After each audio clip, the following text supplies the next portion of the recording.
Ready? Good. Good morning, everyone. I'm Seth Cropsey, Senior Fellow here at Hudson and Director of Hudson Center for American Sea Power. Thanks for joining us this morning. We'll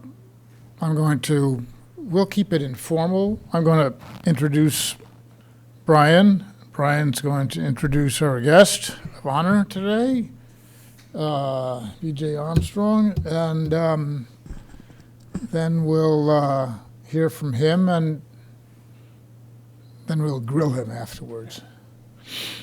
Hudson Center for American Sea Power aims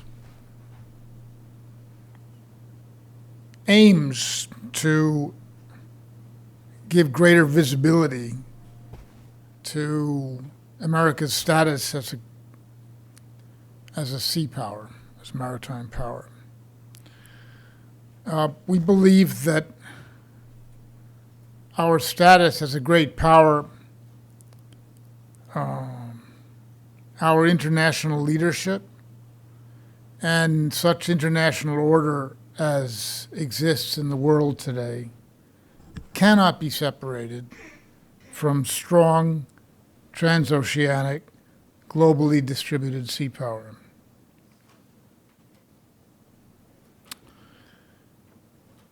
Sea power remains as important, I would say more important today than it has in the past, for the obvious reason that more and more trade travels by the sea, and the challenges to the international order are coming in the large littoral areas of the world, the Mediterranean, the Persian Gulf, the waters of East Asia extending into the Indian Ocean.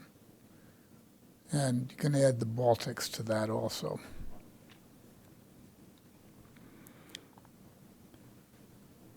And our sea power remains relevant. Look at the news.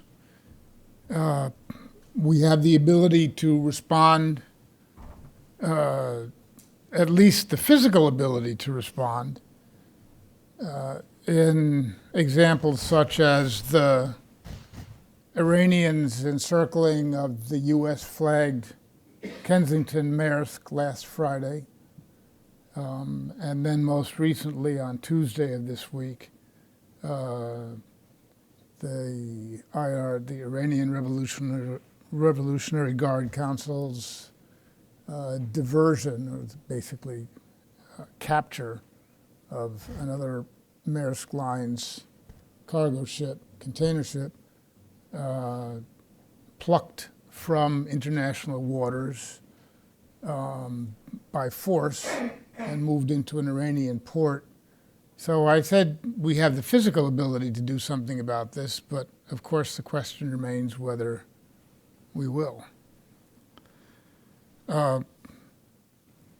Another recent example in the news is the dispatch of carrier Roosevelt, Teddy Roosevelt, to the waters off Yemen, and including support for strikes against ISIS last autumn, summer and autumn. It's also, sea power is also relevant among other places, but especially in the news, in our commitment to East Asia, particularly our 5 treaty allies in the area, in the region. And that also depends upon political will and, to an increasing degree, the number of ships that we're able to bring to bear. We're putting something like 7 to 9 ships, commissioning 7 to 9 ships naval ships, combatants per year right now. Most recent information I have is that the Chinese Navy is commissioning about 9 times that number, 8 or 9 times that number annually. So there are large problems. The fleet is too small. It's likely to grow smaller unless Americans recognize the challenge and find the political will to reverse it. Readiness is declining. Surge capacity for emergencies is low. A lot of this is due to a lack of fiscal responsibility, and that lack is shared in some measure by both political parties. Some of it is due to the nation's fundamental lack of understanding of the importance of sea power to our security and that of our allies and to our prosperity. So we here at the Hudson Center for American Sea Power, we're here to do something about that, talk about it, and that's what we're going to do today. So let me turn the podium over here to Brian McGrath, who will introduce Commander Armstrong, and we'll take it from there. Thank you.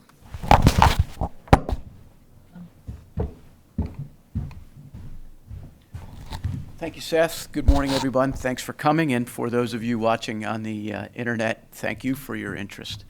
It's a great pleasure this morning to introduce Lieutenant Commander B.J. Armstrong, who will talk with us today about, at the very least, about his newest book on Admiral Sims, which is a book that introduced me to the subject. Perhaps he'll talk a little bit about his previous book about Alfred Thayer Mahan, but even more interesting, I think, will be a dialogue that we might be able to tease out of him on how these two thinkers remain relevant for today's young naval officers and old naval officers. BJ is a graduate of the United States Naval Academy, and I believe he has a master's from Norwich University. He is an active duty naval officer. That is his profession. His trade is that of an aviator. He was a helicopter pilot and has been a helicopter pilot throughout his career. This is his last day as a lieutenant commander. Soon he will be promoted to commander, and he will be completing his PhD with King's College London before assuming new duties as a permanent military professor at the Naval Academy. I look forward to his remarks, and after Seth and I engage him in conversation for a while, we'll be opening it up to questions from the audience. BJ?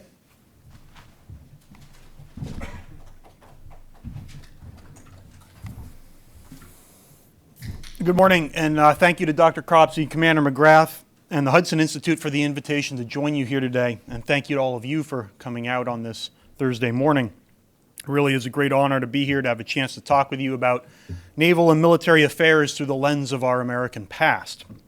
As a bit of pre-flight business, I must remind everyone that while I am, as Brian pointed out, a lieutenant commander in the U.S. Navy, today I'm here in my private and personal capacity. The opinions I express today are my own and have been developed through my own academic studies, and I do not represent the official policies or deliberations of the U.S. Navy or any government agency. As the great American philosopher George Burns once said, a good sermon is made up with a good beginning and a good ending, and having them as close together as possible. So with that inspiration in mind, I'm going to try and keep it relatively short today so we can enjoy some discussion. In 1919, the United States reached a turning point in our nation's history. In the Spanish-American War, we had our first foray into the world's great power politics. But it was at the end of World War I that there could be no doubt that the United States was one of the great powers. As men and ships steamed back across the Atlantic, and the halls of power here in Washington began debating demobilization and how it would work, a tall and bearded naval officer returned to his home from London at Newport, Rhode Island. Admiral William Sims had played an important part in developing the Navy for its newfound place on the world stage. He rose through the ranks after his graduation from the Academy in 1880, and he served during a period of enormous technological and international change. He capped his career to that point as the commander of all U.S. naval forces in Europe during World War I, the Navy's equivalent to Army General Blackjack Pershing. At the close of the conflict, he returned to Newport to assume the responsibilities of president of the Naval War College. He was quite possibly the best-known naval officer of his day. Besides the obvious importance of his position during the war, in the 15 years prior to the conflict erupting, Sims had a central role in modernizing the Navy and preparing it for its position on the world stage. It was in 1901, as a lieutenant, that he reached the defining moment in his career and became an agent for change in the U.S. Navy. Deployed to the Asiatic Squadron on China Station, he developed the techniques of continuous aim fire that revolutionized naval gunnery. This discovery, or maybe more accurately, the theft of the idea from the Royal Navy Captain Percy Scott, his development of it and Sims' attempt to bring it to the fleet started a long and sometimes angry competition with the forces of the status quo in the Navy. It was a competition where Sims' greatest ally and protector was President Theodore Roosevelt. It was with the president's sponsorship that he was assigned the job of inspector of target practice in the Navy. And in that position, Sims introduced his new method of gunnery to the fleet and fundamentally changed the way American battleships fought. He was promoted to lieutenant commander, and he traveled to ships all over the world, helping to train gun crews and teach wardrooms. In the span of just a few years, he and his team increased the speed with which American batteries hit their targets by 100%, and the overall effectiveness of those batteries by more than 500%. As a part of the program, they created a competition that survives in the Navy to this day, known today as the Battle E, but which originally stood for gunnery excellence. American sailors became some of the best gunners in the world, and they were on the leading edge of a revolution in naval warfare. Throughout the fleet, William Sims became known by the nickname the Gun Doctor, and he was cited as, quote, the man who taught us how to shoot, unquote. And this was all as a junior officer. In the years leading up to World War I, Sims continued pushing boundaries. He was an aggressive and vocal advocate of the all-big gun battleship, like the British Dreadnought class. And he helped develop the methods of fire control which would come to dominate fleet tactics. He commanded his own battleship, leapfrogging more senior officers to become skipper of USS Minnesota in 1909. In 1911, he went to Newport to enroll at the Naval War College, where he studied naval strategy and policy, and he confirmed the realization that there's much more to being a professional than the shine on your shoes or the grade on your wardroom tactics quiz. He then remained on board in Newport for an extra year as an instructor. During this time, he met and worked with men like Dudley Knox and Pete Ellis, men who would have an enormous and outsized impact on the intellectual and strategic development of the Navy in the interwar years. After his time as a student and instructor at Newport, Sims was given command of the Atlantic Fleet's destroyer flotilla.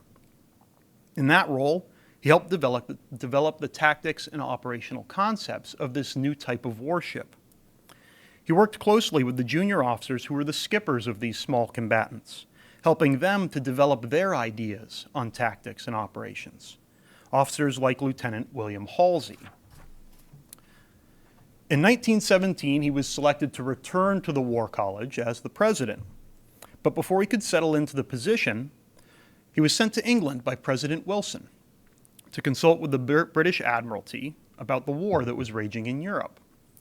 In civilian clothes and traveling under assumed identities, Sims and his aide set sail for London to meet with John Jellicoe, his friend who had become the first Sea Lord. Weeks after, the United States entered the war. Sims was promoted to Vice Admiral and then Admiral, and placed in command of all U.S. naval forces in European waters. During the war, he and his staff were central to the adoption of the convoy system and the execution of that system that won the First Battle of the Atlantic. When he returned home again after the war, he took up his position as president of the War College. There, he helped establish a system of study and wargaming that would be used during the interwar years to develop these new ideas called naval aviation and submarine warfare that would be central to our victory in World War II. Sims believed that there were a number of lessons that the Navy and the nation needed to learn coming out of the Great War. The best way to ensure that American naval officers learned from this experience was to develop an effective method of professional military education and a proper mindset which valued critical thinking and innovation came to dominate in the fleet.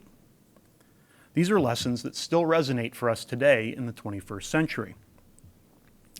Today, our discussions and debates of naval affairs are built on our current buzzwords like innovation, talent management, critical thinking, and strategic education. William Sims not only lived these ideals, but he also wrote about them. Through the course of his career, Sims wrote articles for journals like the Naval Institute's Proceedings, as well as the Pulitzer Prize-winning book, The Victory at Sea, which was his memoir and history of his experience in World War I. As today's maritime and defense discussions again raise these fundamental questions about innovation, education, and leadership, the best approaches to these subjects will be informed by an understanding and consideration of our military's past.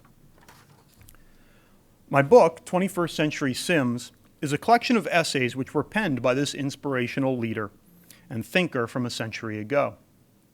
I've added to the writing of Sims with some introductions to provide readers with some context and some of the historical background, as well as some of my own thoughts on the relevance of the subjects which he discusses.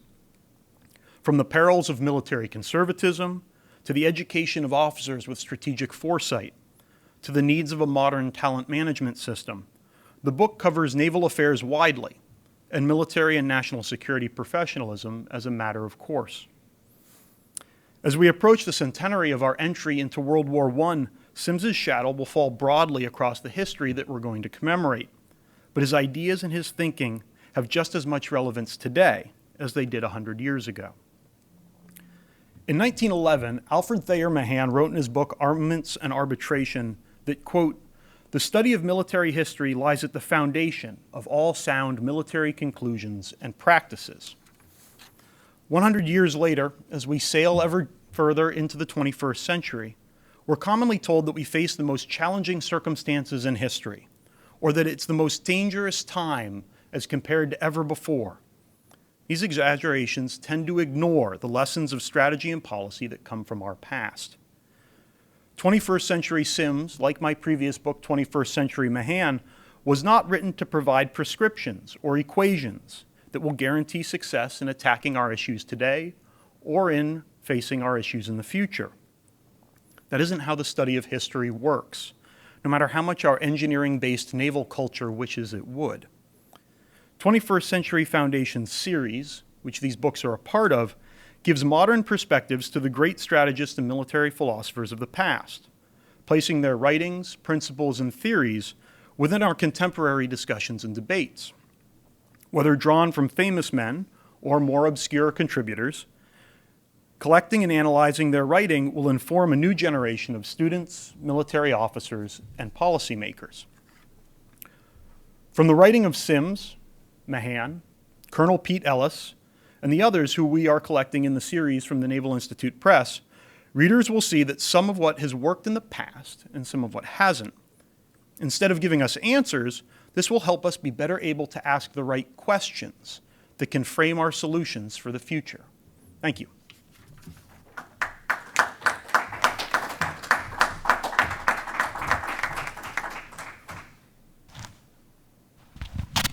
Well, excellent presentation. I look forward to reading the book.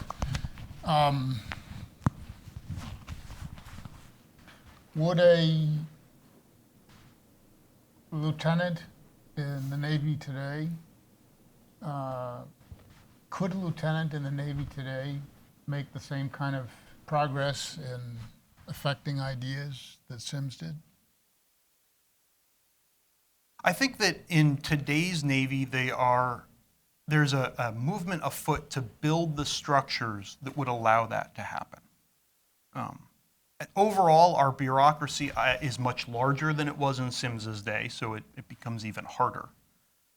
But there are organizations like the CNO's Rapid Innovation Cell, the CRIC, whose very purpose is to go out and find junior officers and enlisted who have innovative and interesting new ideas that can help us be more effective in naval combat. And then help those officers and enlisted develop their ideas, have them talk with the right technical experts and things like that. It's a very small program. It's a very small organization. There's much more that can be done and probably should be done today. But I do think that there are opportunities if the junior officers, if the NCOs, if the folks with an innovative idea can find the right opportunities and the right venues. And that's the problem, is these are not well known, and there are not very, there's not very good advertising of them, I don't think, to the fleet at large. And is this CNO group going to have a life beyond Admiral Greener? Well, we can hope. Yeah. You know, it is established within the Naval Administrative Structure. It's run by Navy Warfare Development Command down in Norfolk. All the right pieces are in place, I think, for it to survive. But obviously, any Chief of Naval Operations has his own prerogatives. How would you compare let me just ask one other question. How would you compare the Naval War College today to the one that Sims headed? I think the Naval War College today is in some ways similar and in some ways different. I'll caveat my answer by saying I am a graduate of the College of Distance Education with the Naval War College. So I have never gone to class there. My only times in Newport have been when I've gone up invited to give some guest lectures. So this is my observation from the outside as much as anything else. I would say the Naval War College is similar to when Sims was there in that it is the premier PME institution in the country, I think. When I talk to friends, when I talk to fellow officers from the other services or people from the academic field, it's pretty widely seen as the best of the PME institutions. That's professional military education. Yeah, right? sorry. Professional military education, or our war colleges and staff colleges. And it wasn't in those days as well. It was the founding professional military education organization at that graduate level in the United States. Stephen Luce and Alfred Thayer Mahan's establishment of it is quite a story in and of itself. So I think in that way it's similar. I think what is different today is threefold. There are three parts of it. First of all, today the Naval War College is required to teach certain things. It is a part of the joint professional military education system. And per Goldwater-Nichols and all of the joint processes that have come out of that law, there are certain requirements that our war colleges have to teach certain things in certain ways. And I don't know that that's always the most productive way to do things. So it forces their hand to a certain extent on their curriculum. Whereas Sims could design his own curriculum as the president. He could do whatever he wanted. He didn't have a joint organization looking over his shoulder. The second difference is wargaming at the Naval War College does not have the place it did in Sims's day. It is by far a much smaller endeavor at the War College today. There are war games. They have these specialty groups of students, the Halsey groups, that do elaborate war games during their electives, but it is not part of the core curriculum. It's only a very small group of the students who get to participate. So that's the second difference. And then the third difference is it was a professional school in Sims's day. And today it is a professional school, but it's also an academic school, and they grant a master's degree. And I think that like the joint professional military education system that puts certain requirements on the school on how it teaches and what it teaches, so does the accreditation process. And so does the granting of a master's degree. It puts certain requirements on them. and frankly, probably requirements that don't always match that well with some of the more training-related things that JPME requires. So there's a struggle there too. So in some ways it is similar, in some ways it's different today. Okay, just one last question, bear with me. You said just a moment ago that Sims was able to design his own curriculum. I've known Naval War College presidents for a long time. They don't get involved in designing the curriculum. Does that represent a significant change? I don't know that that's 100% true. Some of them have. Stansfield Turner had an enormous Turner was impact. the last one who did. Yeah. And so, and they do reviews of their curriculum that obviously would have to go through the president in the end. Now, you raise an interesting question. You know, are the people that are placed in charge of the Naval War College placed there because of, like Sims, there's a certain intellectual or academic way of viewing professionalism that he was seen with? You know, everyone knew how Sims felt when he was placed in that position. Or is it a stepping stone to other jobs, just a stepping stone to other jobs in the Flag Officer Corps? Or is it neither? Or is it potentially neither? Now, I don't have answers to those questions, but I do think that they are questions that ought to be asked if we're looking to create the best system of education and training for our officers possible. Okay. You alluded early on in your presentation to Sims bursting on the scene as a lieutenant.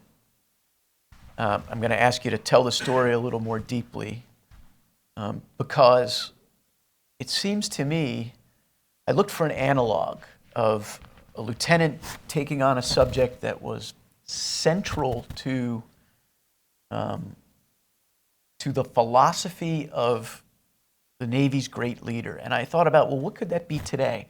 And to me, it would be akin to a young lieutenant on a ballistic missile submarine writing an article in which he or she refutes the whole concept of strategic deterrence and the importance of the Ohio-class submarine replacement that is so near and dear to the heart of the CNO. It's that cosmic what happened in the early 1900s. Could you? I'd adjust your parallel a little bit. Okay. Because Sims did not challenge the idea that the battleship was the center of the U.S. Navy's fleet or the center of naval affairs. What he challenged was how we design them and how we shoot the guns on them. Who did he challenge? He was challenging the Bureau of Ordnance. You know, in those days, instead of our N codes that we have today in the CNO's staff, we had the bureaus. And the Bureau of Ordnance was responsible for the building of the guns that were on the ships, as well as how they were used and the tactics, techniques, and procedures, as we call it today. So what Sims did was in 1901, he joined the crew of the USS Kentucky. He was coming off of staff duty. He had spent 3 years in Paris as the assistant attaché. And he had spent that time really being an intelligence officer, right? That's what attachés, particularly then, what they were.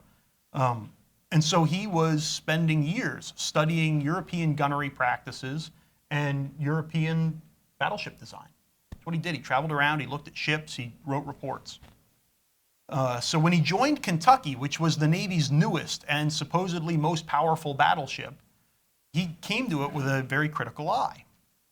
And he started to realize that there were some real problems with how the Navy was designing their battleships.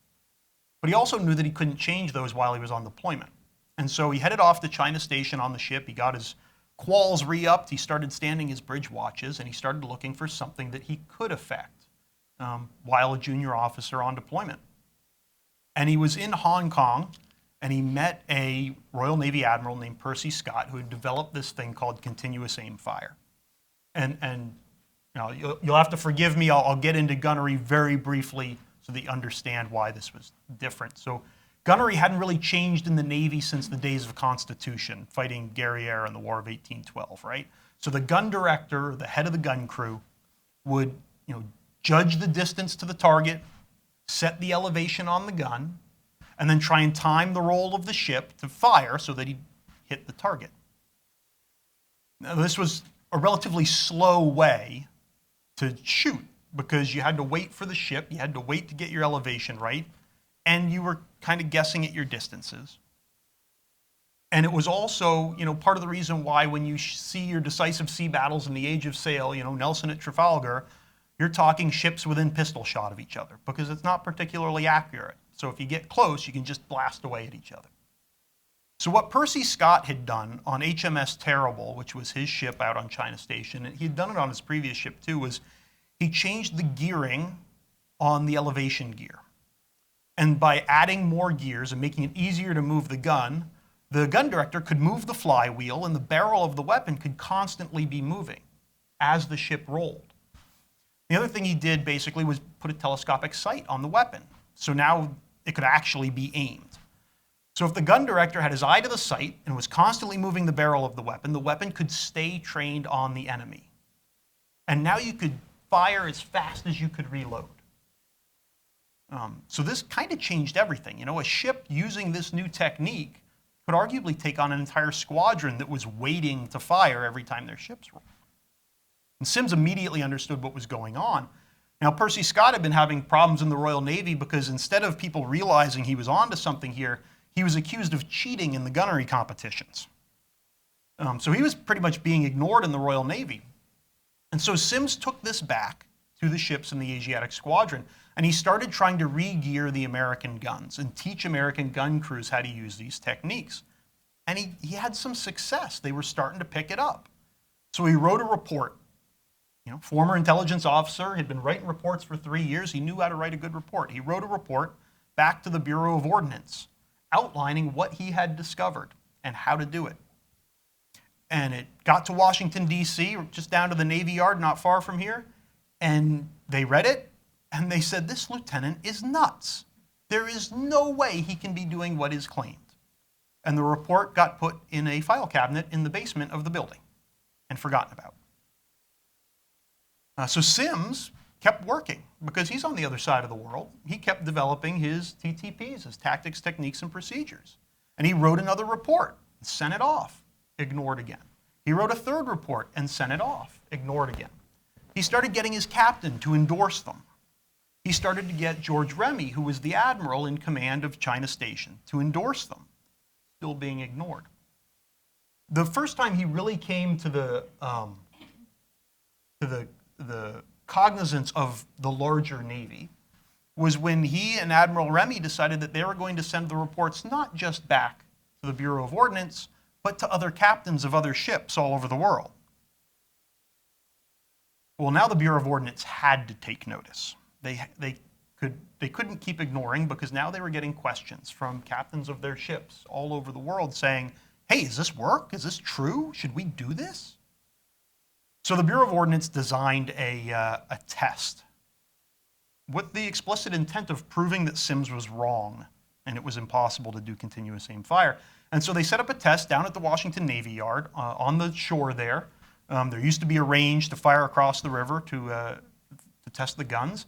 So they used a gun mounted on dry land, and they didn't make the changes to the gearing mechanisms as Sims put in his reports.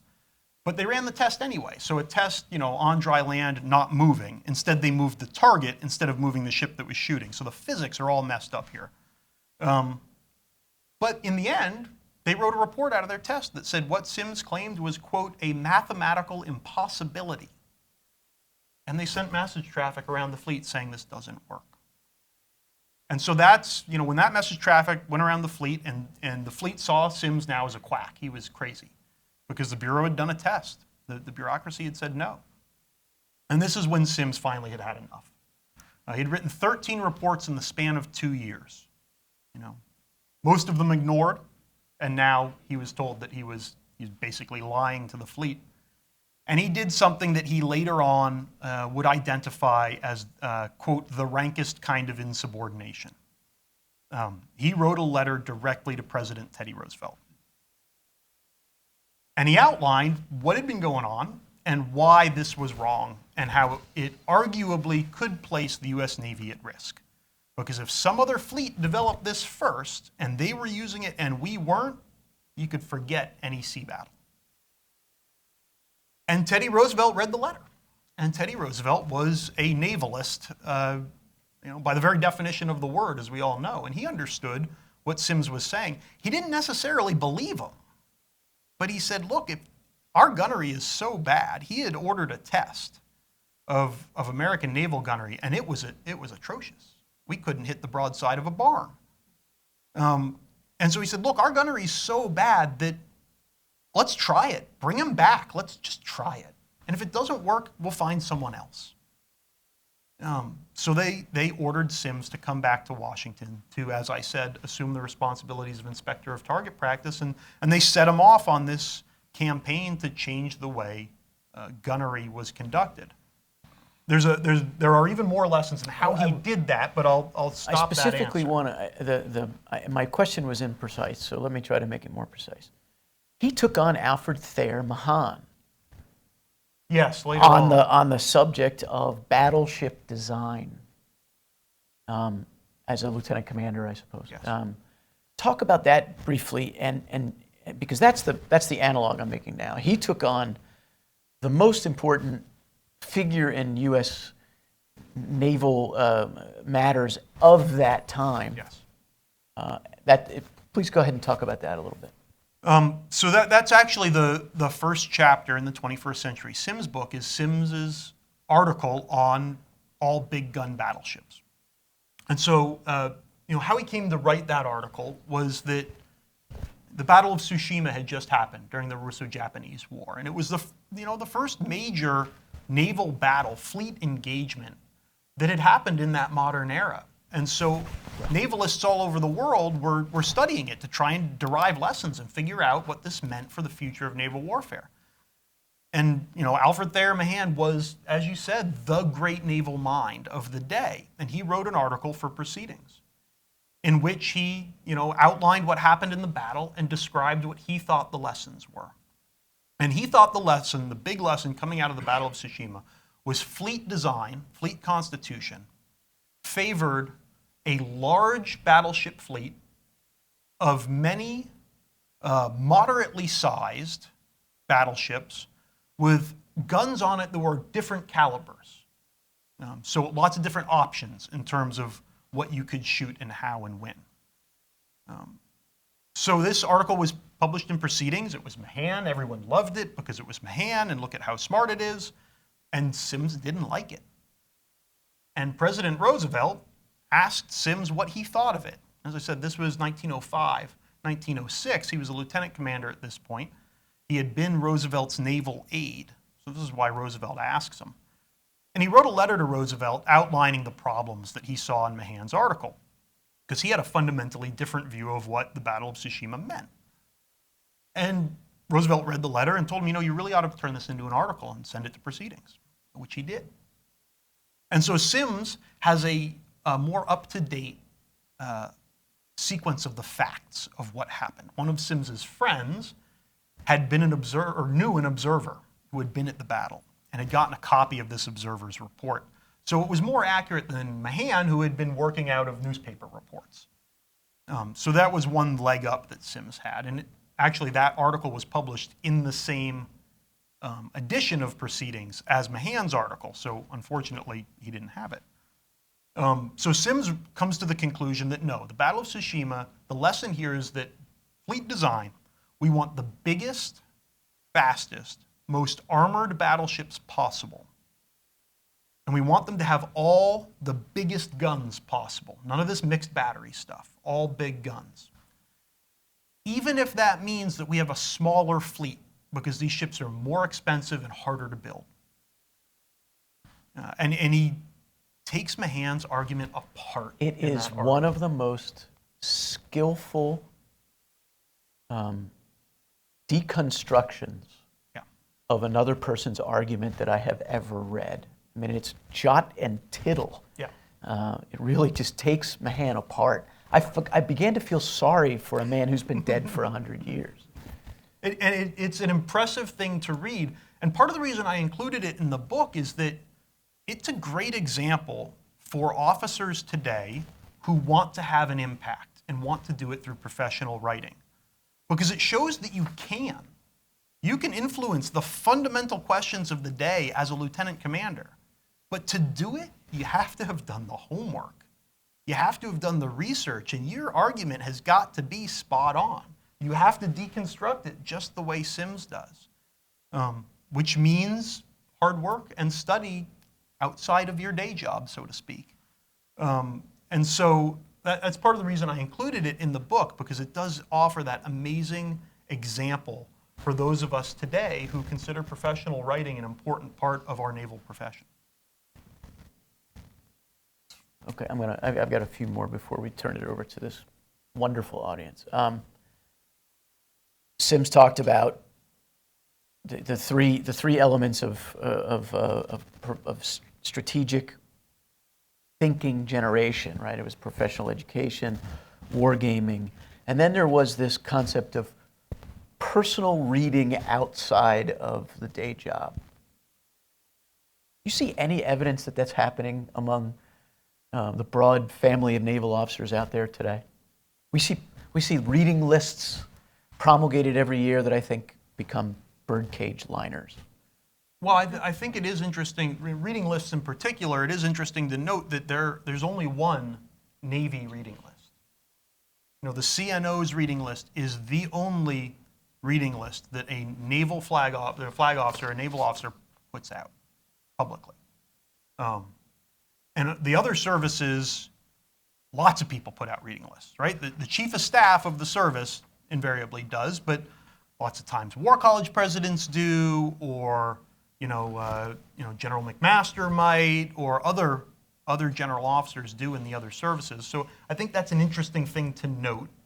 I gave a lecture up at the Naval War College about Mahan after my Mahan book came out, and I did have a retired senior officer with a doctorate who has been teaching in PME for a very long time tell me, BJ, if you think you're going to tell commanders and captains who look back on their own experience in order to derive how they're going to approach the future, that they ought to read books about dead guys and that might help them, they're just going to laugh at you.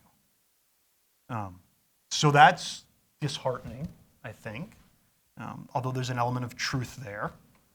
Now, on the flip side of that coin, I do see a lively online kind of discussion that has developed over the past decade or so that does demonstrate that a number of particularly junior and mid-grade officers are pursuing professional reading and personal professional study and writing on their own. And I think that is absolutely heartening. I'm on the editorial board at the Naval Institute, and we review the articles that come into proceedings, and we get a lot of really great material from junior officers who have obviously done the hard work. So it's a mixed bag, I guess, is the answer. You talked about, in the book and here, about how Sims and his captain created a virtual network among the other captains of the battleships. And this is a really important part of the first essay. I can't even imagine what he would have done with an internet.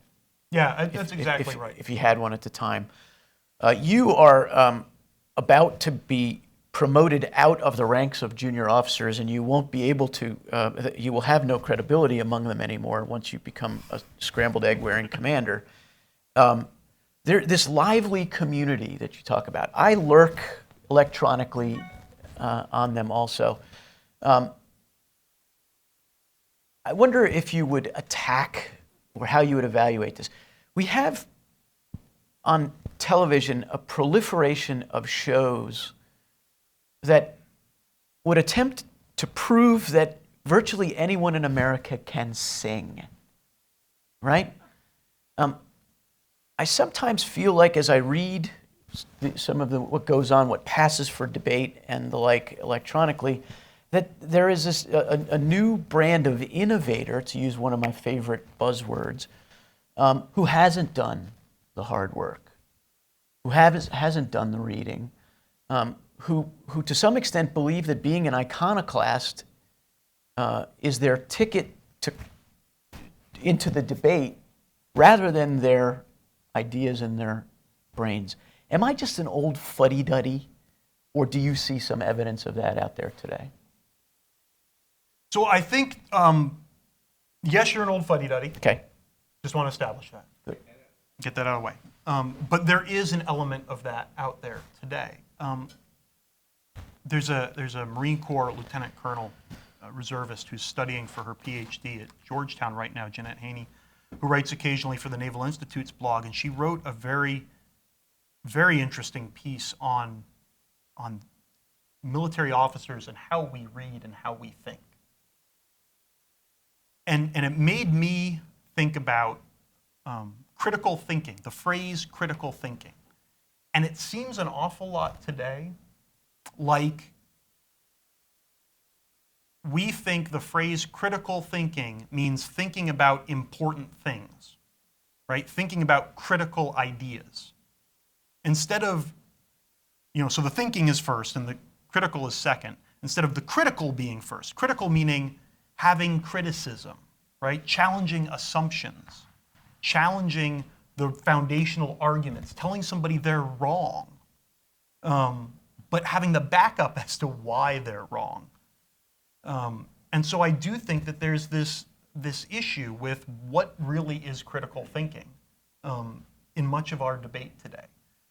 Just because you're talking about something that's important, you raised the idea of the Ohio class replacement and strategic deterrence, very important subject. Just because you're writing about that doesn't mean that what you're doing is critical thinking. And there is a part of that professional writing that heads down that path. The barriers to entry are much lower today with the internet. So there's great things about the networking that can be done. Right? Sims and his friends had to write letters that were then carried by steamships across the world and read weeks later. Completely different experience than the instantaneous social networks we have today. So the networking part is positive, but those barriers to entry become lower because of it. And if I think I'm important and I think I have a great idea, I can get it published wherever I can get it out there without much editorial overview, which is also a good thing because people won't stifle, truly innovative ideas. But it has its ups and downs, its strikes and gutters. Well, we would appreciate it if you'd you'd use your experience, your coming experience at the Naval Academy, and come back and tell us what you think the state of critical thinking is, or the teaching of critical thinking is at the Naval Academy. I do know they're actually the Stockdale Center at the Naval Academy has a project that they're working on right now about these very subjects. So this is in the consciousness. This is in the military academic consciousness. This discussion and what it really means. Are there any bureaucratic or procedural obstacles to? There's already a prize that's offered for writing for junior officers in proceedings, annual prize. Are there any obstacles to an outside group offering a prize for an article in proceedings? No, or for naval writing? In fact, in proceedings, there are, or in the Naval Institute's kind of eco-space, there are half a dozen at least essay contests each year. I think what you were referring to was the General Prize Essay Contest, which is the longest essay contest in professional writing. It goes all the way back to the 1870s. In fact, Mahan's article on naval education that's in the book, my first book, was his third place winning essay in the General Prize Essay Contest. So there's a long and established history there with guys like, Ernie King, who won it as a lieutenant, and other major naval figures. But there are also other essay contests that the Institute runs. There's one on leadership. Now the General Prize is open to anybody, or anybody in uniform, I believe. The leadership essay contest is open to lieutenant commanders and majors and below, so 04s and below only, so very specifically junior officers. There's an essay contest coming up on innovation and risk. There's an essay contest on global defense relationships. So there are a number of them that offer cash prizes, and they are sponsored by other organizations that come to the Naval Institute and offer the money for the prizes. Shall we turn it over to our hardy audience? Are there any questions in the audience? Oh, For Giara. There's a microphone coming to you. And there is a microphone, yes. Good morning. Morning. Thank you, BJ. I appreciate your terrific presentation.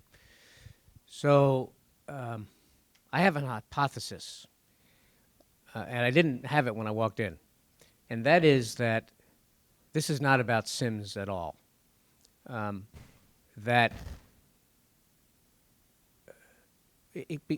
reading about the arsenal of democracy and the origins of the arsenal of democracy, the great interwar and World War II defense industrial buildup, really started around 1900. And so at the time that Sims was doing all this, arcing and sparking on the China station and writing letters and so on, there was a tremendous ferment in American industry and technology and so on. And of course, we were becoming a world power, as you said.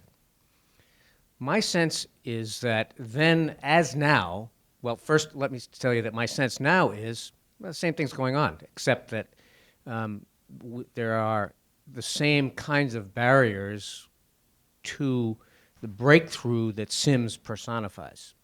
And so that therefore, my sense is, and this is my hypothesis, that the problem is not that there aren't Sims around, you are one of those, frankly, but that it's the breaking through and the organizational resistance or sort of tone deafness and so on to the ideas that are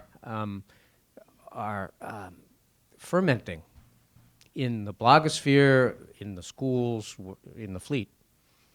Would you comment on that? I'd be very interested to see, since you've been thinking about this so critically and you are part of the solution now, what do you see that similarity, first of all? And second, what does that mean for going forward and hauling up, in the nautical sense, present and future Sims?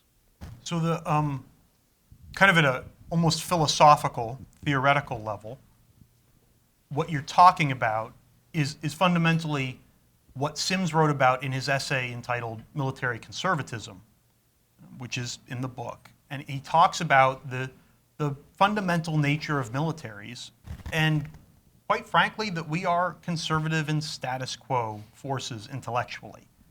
And he traces this back, through adoption of steam engines instead of sail in the Navy. Goes all the way back to the adoption of the longbow and the crossbow in warfare. And he kind of shows these examples in the essay of the fact that, look, this is kind of part of how military forces are culturally. But it's the ones who adapt and innovate fastest when challenged that are successful in conflict, and therefore we need to teach ourselves to be able to be like that. And that's when he gets into things like critical thinking, and though he doesn't use those words. So on kind of a theoretical and philosophical level, Sims wrote about that, specifically. In terms of your more modern day discussion in comparison, I think it is interesting to go back and look at, Sims' own experience when he committed the rankest kind of insubordination. When he wrote to President Roosevelt. Was it really insubordination? I think it probably kind of was. I think he was right. Arguably, you wouldn't get that kind of response today. No matter who the president is, it just doesn't work that way. But Sims had nowhere else to go, or felt like he had nowhere else to go with his idea. And that's really the fundamental question, I think, is do we have places for people with these ideas to go and get a second opinion, so to speak, right? So there's the place to go for the first opinion. All of our manuals, our tactics manuals, for aviators, our NATOPS manuals, tell us how to submit recommendations for change, tell us how to write white papers to submit up the chain of command. So that process does exist. But as you kind of point out, and as Sims talks about, that tends to be a relatively conservative and stagnant process. So is there a way to get a second opinion? And that's what Sims was looking for, was a way to get a second opinion. What Sims didn't know was during this period, an organization was being stood up called the General Board. And the General Board was supposed to be the Secretary of the Navy's red team, so to speak. They were supposed to take these crazy ideas and evaluate them to try and make the Navy better. You know, George Dewey was the first president of the board. And in fact, Admiral Taylor, who was the head of the Bureau of Navigation, which at the time ran personnel. There was no Bureau of Personnel at that time. Navigation ran it. Well, when Sims had his orders cut to go be the inspector of target practice, Taylor was the head of the Bureau of Navigation who cut the orders. Now, Roosevelt had this great idea. Taylor's the one who had the signature authority to cut the orders and make it happen. Well, Taylor had been Mahan's hand-picked successor at the Naval War College as president. And he had been on the staff of the General Board when it was founded. And so now as the head of Bureau of Navigation, he sees this guy Sims, he's like, oh, I get that, right? But if Sims had been able, if he knew the General Board was there, if he knew these other organizations were trying to be built, maybe he would have sent a letter to them instead of the president. And if they are looking for ideas, maybe it's not insubordination. So can we bring that history lesson into the present day? And that's the question. If we've got a lieutenant who's out in PACOM with a great idea, sends it up the chain of command, and it gets stifled, is there a place for that person to go for a second opinion that that person knows about? It's great for us to create administrative and bureaucratic answers. But if people in the fleet don't know that they exist, then it actually doesn't help, right? So there are movements afoot. We talked about the CRIC, the CNO's Rapid Innovation Cell. The Secretary of the Navy recently launched Task Force Innovation and is pushing an innovation agenda. What these programs need to keep in mind is they got to be advertised. People need to know that they're available and where to send their ideas. And people need to get feedback and know that they were heard. Doesn't mean they were executed or followed through, right? Just means they were heard instead of ignored for 2 years writing 13 reports like Sims was. So there are great questions that Sims's historical experience can help us ask today that will make these processes better for us today. So, not yet. Very shortly. Sims wrote early in the last century about what he considered a deficit in strategic thinking among naval officers. Representative Randy Forbes wrote the CNO a letter this year in which he made the very same or similar charges. He's the chairman of the Sea Power Subcommittee, and it was his perception that there was a lack of strategic thinking. Had nothing changed in 100 years? I wouldn't say nothing has changed in 100 years. But I think what it does illustrate is a certain cultural tendency in the Navy to focus on the technical, to focus on the technology, the tactics, what's in front of me right now. Sims writes about this in one of the essays. One of the pieces of advice that I have received any number of times during my career from excellent mentors is take care of your job today. Do your job today as best you can, and everything else will take care of itself. Your career will be okay. It'll sort itself out. Focus on your job today. But the unspoken reality behind that is your job today will automatically prepare you to do your boss's job. And Sims takes that on its face and says, no, it doesn't automatically prepare you. And particularly when it comes to assuming command and positions beyond command at the highest levels in the Navy, if you're not studying on your own and preparing yourself, you're going to be woefully unprepared. And that's part of why he talks about personal professional study in his 3 tenets of professional education. Now, have things changed today? I think we are still a very technology and technical focused service. On the one hand, that's a very good thing. What we do is very technical, and it's very technology driven. So, the importance of STEM is certainly there. But the importance of studying things like the humanities, the social sciences, international relations, strategy. Sims says he went to the War College, and the War College didn't teach him everything he needed to know. It taught him how much more there was for him to learn. I think a lot of the naval culture today says, oh, we'll send you to the War College, you'll learn to be a strategist, and that's good, you're done. And Sims doesn't believe in that. Paul, please go ahead and follow up. This is all. Thanks. This is all connected, so this is not a diversion from what you just said. But it seems to me, from the story that you've told, that Sims is the essential player. There's no question about that. It took Sims to do this. But the tailor is the critical player. And so along the lines of what you've been talking about, it's going to be important going forward, speaking for myself, to think about where do you get, it's not where you get if my hypothesis is correct, it's not where you get the Sims. It's not where you get the thinker who has the good idea, the innovation.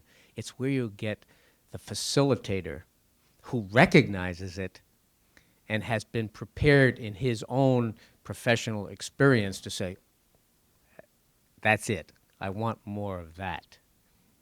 And that's an observation that Sims's own biography, as you then go forward in time from that moment when Taylor cuts him the orders, Sims's own biography bears out. When he is the commanding officer of the destroyer flotilla, he's not the one developing the tactics and the procedures. The lieutenants are. The lieutenant commanders, the skippers of these small combatants. He wants them to develop them because they're the ones standing on the bridge, driving the ships, learning to fight them. He wants them to develop the ideas, and he cultivates that. Right? Likewise, when he goes to London in World War I, he brings guys like Dudley Knox along with him to be on his staff. The whole idea here is to listen. So they get to London, and the British junior officers who know of Sims's reputation come to him and say, the Admiralty won't let us do this convoy thing. They say there aren't enough ships. We need to stay with the battle fleet. We are losing the Battle of the Atlantic. The U-boats are winning. And Sims sides with the JOs. Right? It's not his idea, but he sees a good idea, and he's the one that goes to the Admiralty and says, hey, I think this is a great idea. Let's execute this. I'm going to bring my destroyers over. So now your excuse of we don't have enough ships is gone, and let's give it a try. Well, they give it a try, and it's almost instantly successful. Overnight, the convoys work. Swarming destroyers going after the U-boats at the target, as opposed to before where they were just randomly searching grid squares in the ocean. And so Sims's own biographical experience, bears out your observation that it's not just the innovator. The innovator needs senior officers that are going to look out for that good idea and help them develop it as well. We have one in the front row here.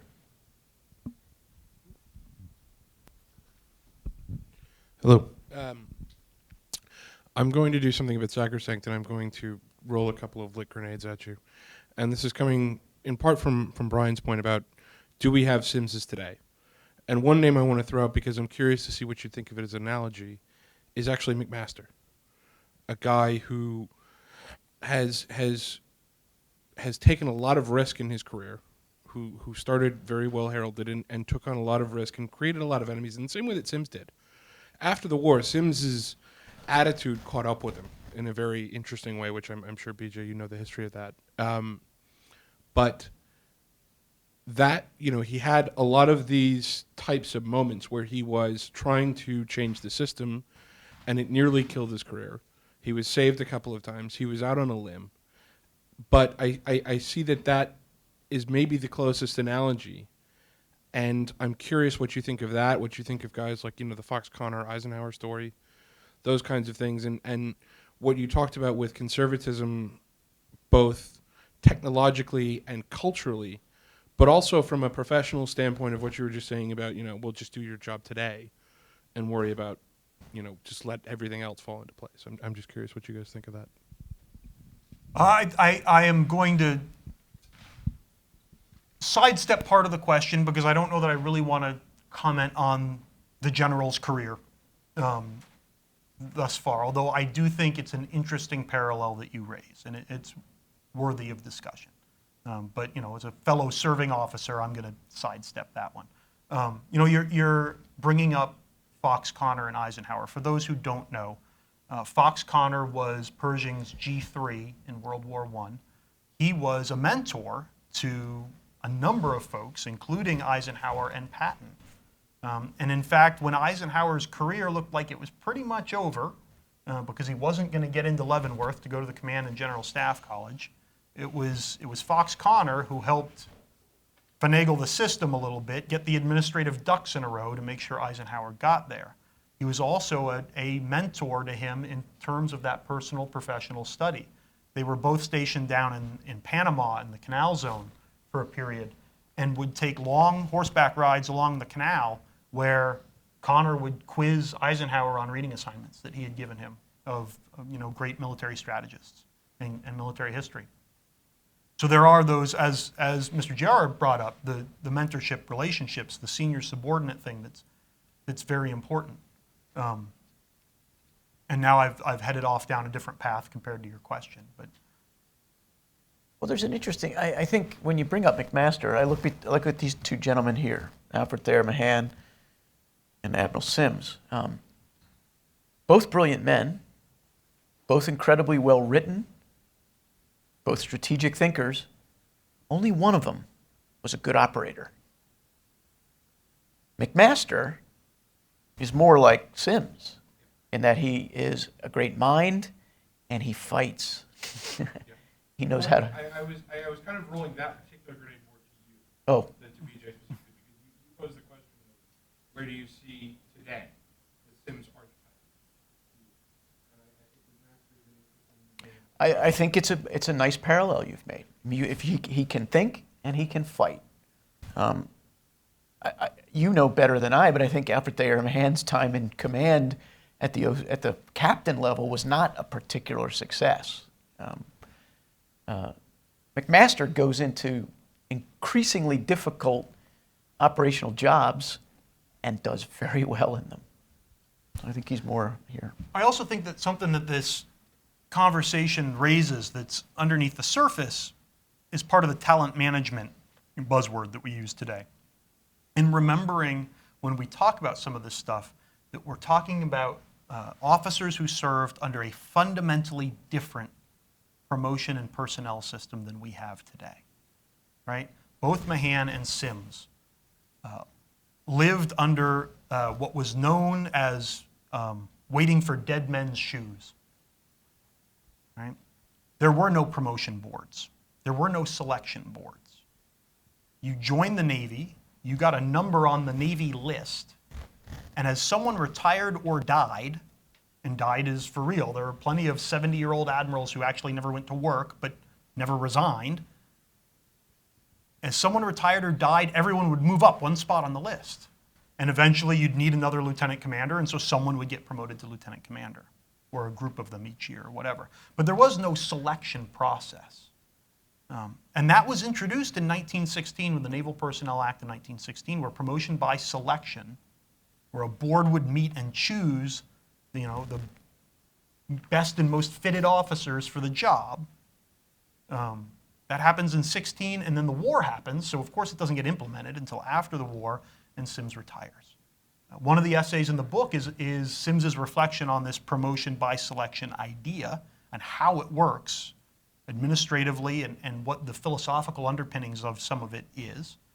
But I do think it's important because a guy like Sims, yes, he was protected much of the time.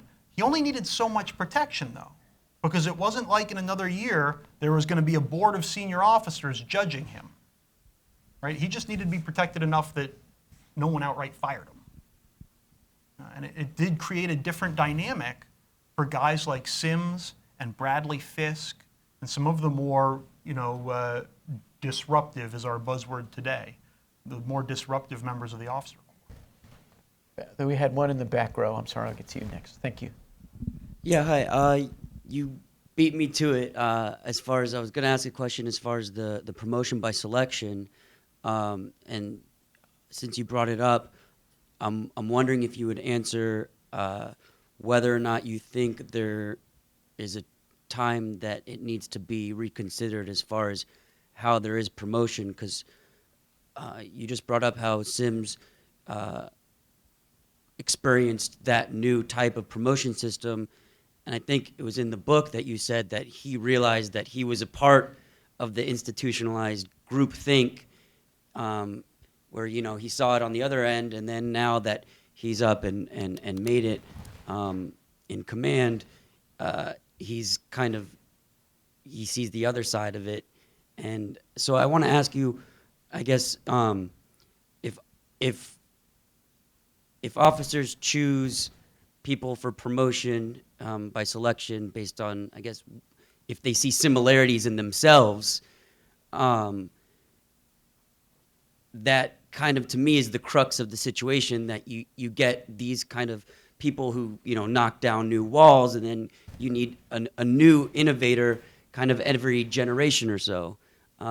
So the point of my question is, do you think that there needs to be some type of review as far as how the promotion system works, or else you're just going to have more and more people out there in the fleet with the group think and worried about, having their career on the line if they're out, out on their heels? Right. I do think that the personnel system in the Navy, but in the military kind of writ large, is ripe for some reform. And you see this throughout history, right? So I talked about the Naval Personnel Act of 1916. That comes about because of a long debate in the pages of proceedings by angry junior officers who want to get promoted faster because they think they're better at their job. There's a great story of Edward Beach when he and John Lejeune graduate from the Naval Academy, and they go up to the Bureau of Navigation to meet with Admiral Ramsey, who was the head of, or Captain Ramsey, who was the head of the Bureau at that time. And they actually take a list of the deadbeats who are still on the Navy list with them and say, because at that point, people were so slow in leaving the service that when you graduated from the academy, you weren't guaranteed a commission. You weren't guaranteed to become an ensign because they only had so many slots. And so they took a list of deadbeats with him. It's like, this guy's missing a leg. How is he going? He hasn't been to sea in 20 years, This guy is 70 years old and hasn't put on a uniform in 10 years. And they had this whole list of 30 officers that just needed to be gotten rid of. And oh, by the way, it would open up for the entire class to come in. So the system was different then. Those guys started a discussion that went through the first decade and a half or so of the 20th century that led to a reform. Right? Naval Personnel Act of 16 was fundamental. In the 1850s, we've got a guy, Samuel DuPont, who at that point's a commander. He will go on to be one of our first admirals and a significant commander in the Civil War. But at that point, he's an angry commander because he can't get promoted, right?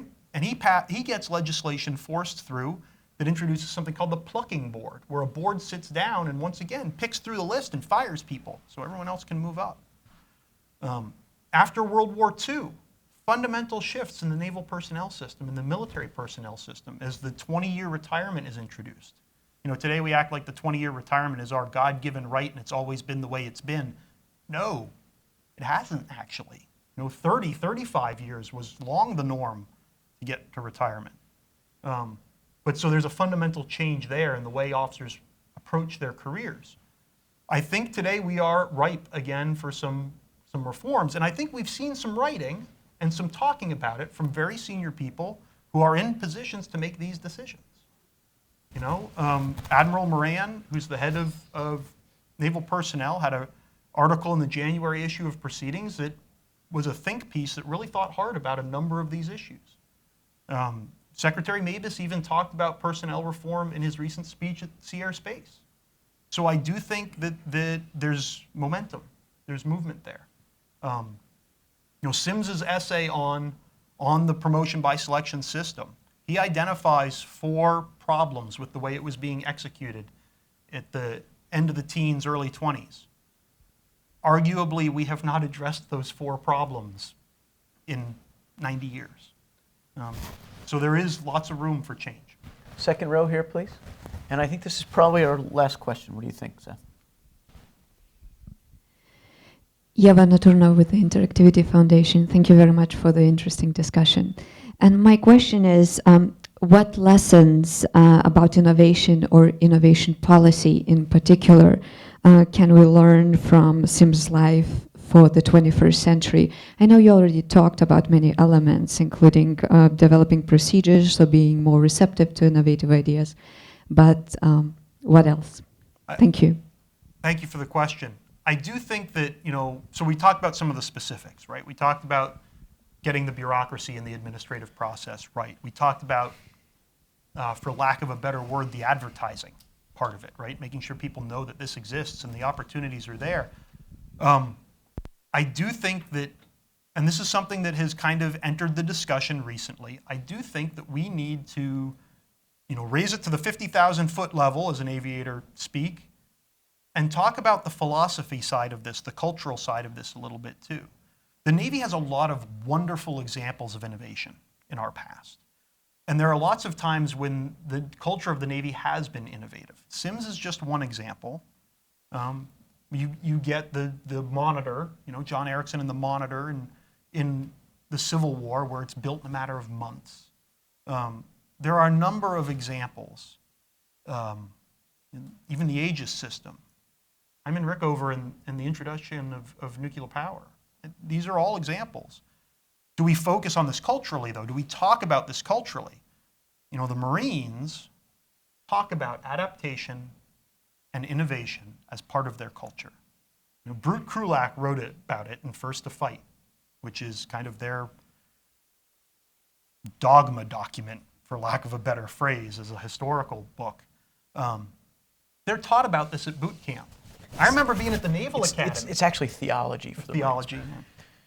I remember, as a midshipman at the Naval Academy, being taught this by the Marines, that this is what the Marines are about: adaptation, overcoming the obstacles, innovation.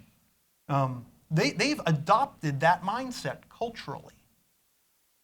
It doesn't mean that they do it any better or worse than anyone else, but they've adopted it culturally so that they do it more often and they think about it more. I do think there's room for us as a naval service, as the Navy, to look at that cultural side of it and try and embrace that a little bit better. Because we do have a strong history of innovation and doing new things and trying new ways of approaching the world that many historians have written about, that maybe we just need to talk up better. Before turning this over to Seth for closing us out, I would like to make sure everyone knows that you can follow Lieutenant Commander Armstrong at Twitter. He goes by the handle of @WWATMD, which is short for What Would Alfred Thayer Mahan Do? You can follow me at Cons Wahoo, which is short for Conservative Wahoo, and you can follow Seth at Seth Cropsey. You can also buy I'll be available to sign books afterwards. and sign afterwards and see these spiffy uniforms that we got rid of in favor of terrible blue camouflage uniforms.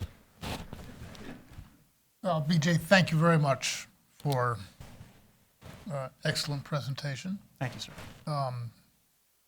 Hope to hear from you again. Expect to. Brian, for your help in organizing and putting this together. And to Rachel Cox for her assistance. Thank you. And to Rachel. And Adam. And for all of you for coming out today and asking good questions. Follow us, please, and there'll be more events like this, as there have been in the past, and we look forward to seeing you there.